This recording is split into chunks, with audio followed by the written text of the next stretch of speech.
is the Skoda Karoq, the Czech brand's smallest SUV. Well, until the Karoq comes out later in 2019. Now I know what you're thinking, a small Skoda SUV, hasn't it already got the quirky, boxy, yet lovable Yeti?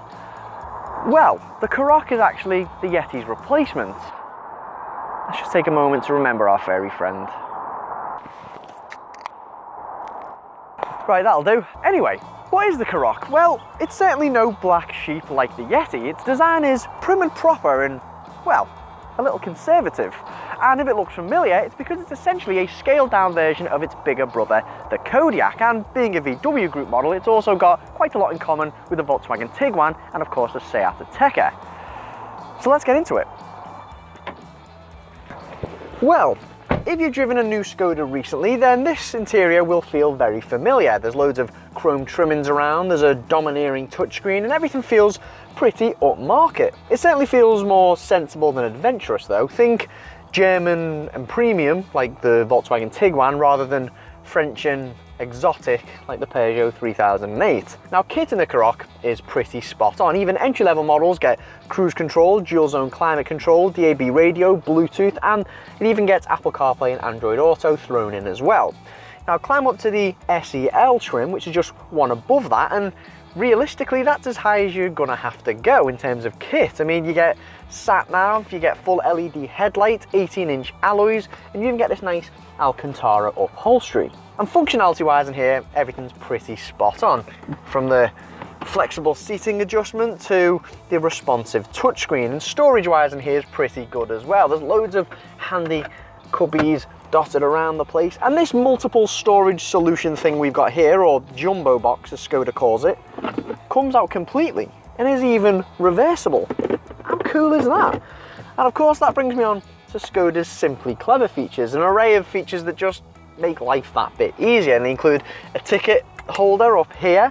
You've got these grippy cup holders down here to help you open bottles. There's an umbrella under the passenger seat, an ice scraper in the fuel cap, and down here there's even a removable bin, or trash can as they say in America, or odpad kobikosh as they say in the Czech Republic. Now, headroom back here is certainly above average for a small SUV, and legroom is about on par with some of the bigger hatchbacks. But the best thing about these rear seats, or VarioFlex seats as Skoda calls them, is that these two side seats can slide back and forth, they can recline, and they can even be completely removed, an asset retained from the trusty Yeti. Cut to a sequence of me getting exhausted showing you how they work.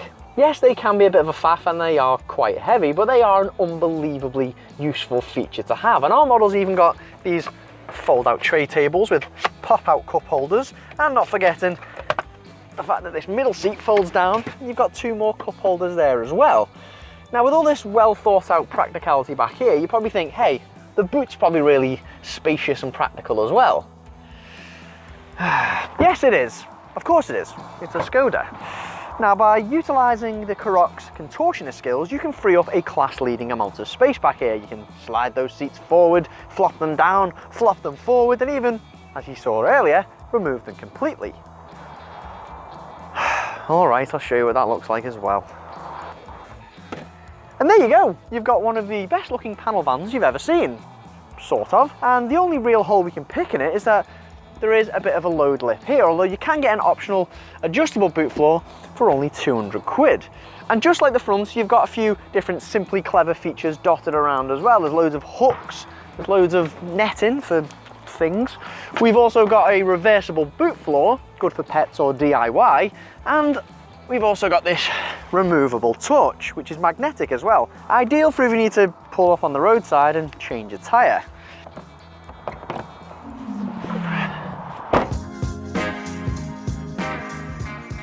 On the road, the Karoq is very similar to the Seat Ateca. It's very comfortable, arguably slightly more comfortable than the Ateca actually. The steering is sharp enough, although a tad light for my liking, but reliable and accurate all the same.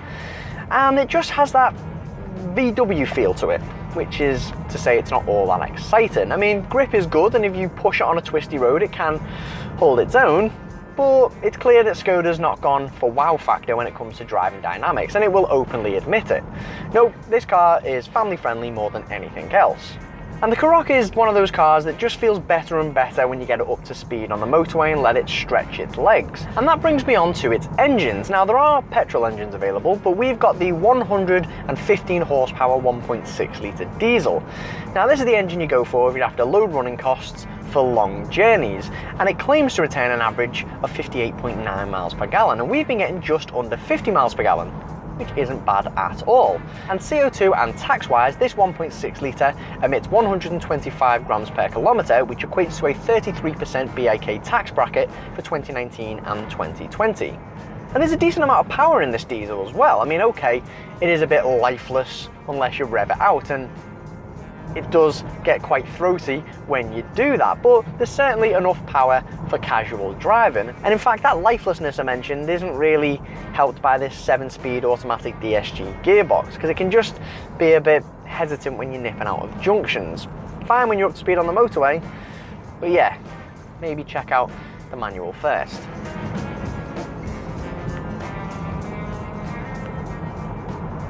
So the Karoq's not particularly exciting, but at least this sensible car has a brilliant compromise. I mean, its practicality is ridiculous. Makes you wonder why removable seats aren't a prerequisite of every family car.